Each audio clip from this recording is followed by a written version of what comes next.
Salt and Sacrifice has been out for about 7 weeks. It's a 3-player local co-op game and online, and it's a spiritual successor to Salt and Sanctuary, which is a game I'm quite big on. This is all for Souls-likes, and it's a side-scrolling sort of hack and slash, much like its original. But of course, this has had a lovely reskin. It's exactly the same on principle, but everything has just been worked on, fleshed out. The whole thing is actually a really awesome couch co-op experience. This is up there with Nobody Saves the World and Teenage Mutant Ninja Turtles for 2022's top couch co-op games. You can take it from me that this is totally worth your time, and 12 quid, which is cheaper than the original Salt and Sanctuary, which is really strange. That's 14, nearly £15, and came out in 2015. It's a game that's going to go on one of my top 25 lists. It hasn't come up yet, and it will do so. There's an inkling to how strong the original was, and this is better than it. It's doing so much right with its UI or UX user experience. It allows you, a bit like Chaos Bane, to go into your infantry completely on your side of the screen, separate to the other player. Of course, it's covering the gameplay itself, so it's cool to take time out and go through all this stuff, but more importantly, you both get it done simultaneously and without disturbing the other person. It's a genius idea. You may not also be aware of the concept with the Salt and Sanctuary games. Well, it should be Souls and Sanctuary, because it just plays to every Souls-like trope ever in the world, going through every single Souls game, including Bloodborne nods with one of the pre-made characters, but it's all pumped into a side-scrolling experience. Even the parry, the hard, the quick shot, everything, the dodge roll, all of the cool stuff from the Soulsborne series are in the Salt and Sanctuary game, Salt and Sacrifice. It's a really cool idea, the fact that they pumped those mechanics into a side-scroller and it's still working.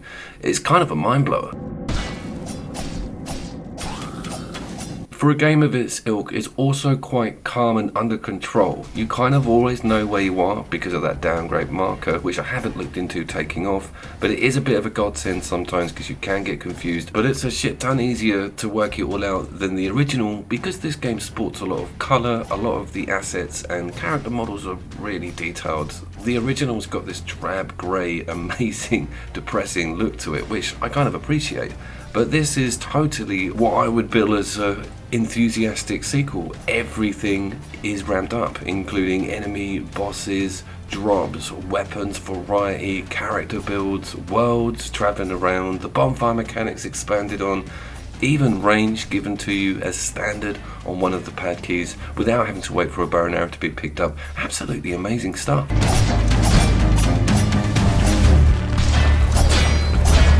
That brings me on to the large character roster and me not experimenting much with different class builds. There is a push on range and mage, and we are both sort of brutalist, barbarian type crusader, paladin characters. And the game loves to enable you to explore these traits with giving you sort of buffs on certain directions that we'll look at in a second, and that's a reminder that if you're familiar with the original game and how that system works, it's all just still here. One of the cool things that I didn't explain at the start of the video that I was supposed to drop in was that the original's got the most convoluted local co-op access system. You have to make an offering to an NPC. It's almost like ringing up a telephone number and giving the code to an automator. It's just ridiculous.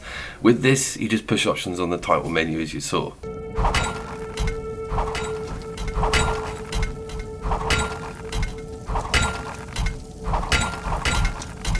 Soul games don't really feel like any other usual platformer or any side-scrolling hack and slash or even like shoot 'em up.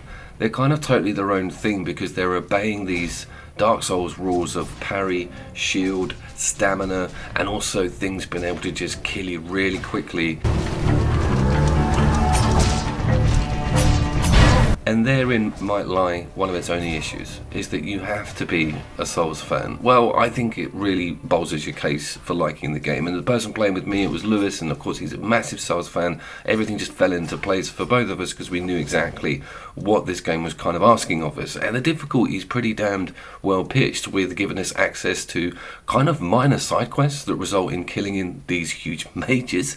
Really cool to get keys to open a door, quest within quests, which gave the game a much needed bit of detail. The original was a bit linear with some of those options. If you take the time and to explore around the world that you've been offered, it will kind of give back quite well. One thing I'm not happy with is the hub. Starter hub is ridiculous. It's massive. It's like a Terraria map. You'll be there for 3/4 of an hour at the start of the game just working out where the hell everybody is and what they all do.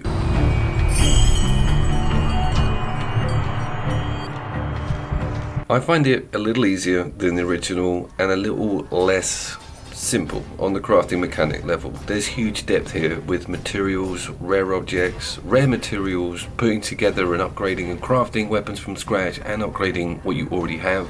And of course, this is coming with full PvP online, which is amazing. You need the items a la all Souls games, but it's really great that the Souls series is now opening itself up to invasions. God only knows how that's going to be like, getting chased around a 2D map Dark Souls style.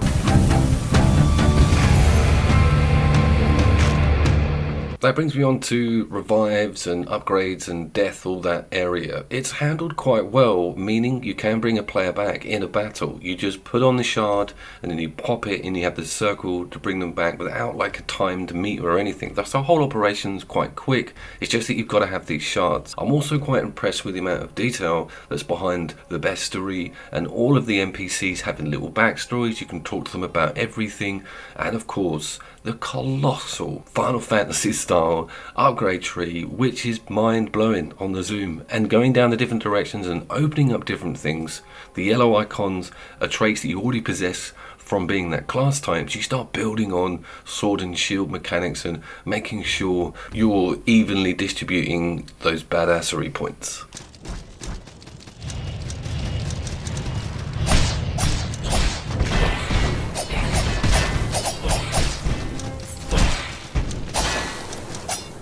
Let's touch on performance very quickly. All of this footage you're seeing is PlayStation 5. The game's available on the 4 and the Pro and over on Windows. I'm running this at 1080, that's the only aspect ratio, and it isn't a PEG 60. It's close, but I did see some shudder, not huge, but big boss fights, loads of additional enemies, just slightly dropped a bit. I have played this on single player, and the performance has kind of been identical. It's not like you get another player in and things start underperforming. You just will see occasionally, if you're a stickler like me, a minute frame drop, but that is nothing on how pristine and experienced this is as a local couch co-op game.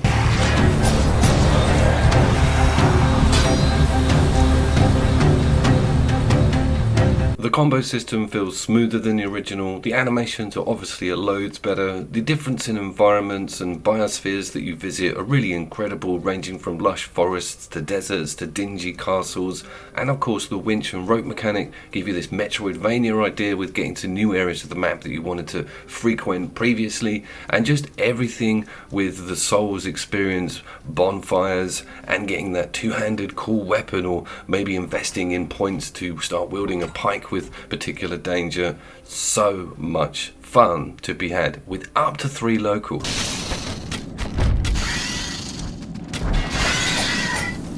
There's something a little bit weird going on with the PlayStation Store on it. They keep changing the logo. It was the local co-op thing with that gold cross, meaning that everyone had to have a PlayStation Network account, even just to play it locally, which got me worried. And now it just says 1 to 2 local players, but I'm pretty sure over on the Steam side, or just in general, the game's advertised as a local 3-player co-op as well. I will test that out.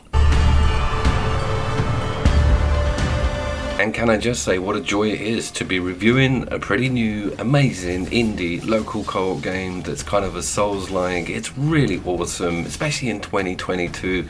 It's been quite a dry year, and this has just been a bucket of water right over all of it. It is fantastic. You don't have to be a Souls fan. Just have a little look at some of the melee mechanics and the unlockables, and you kind of might get hooked. It's great as a indie Souls-like starter pack. You go straight to Elden Ring after this.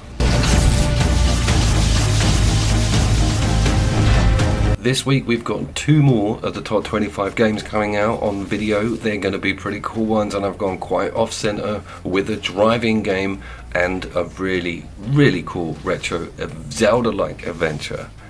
The clues are out there. My name's Ska Studios. I'll see you down there.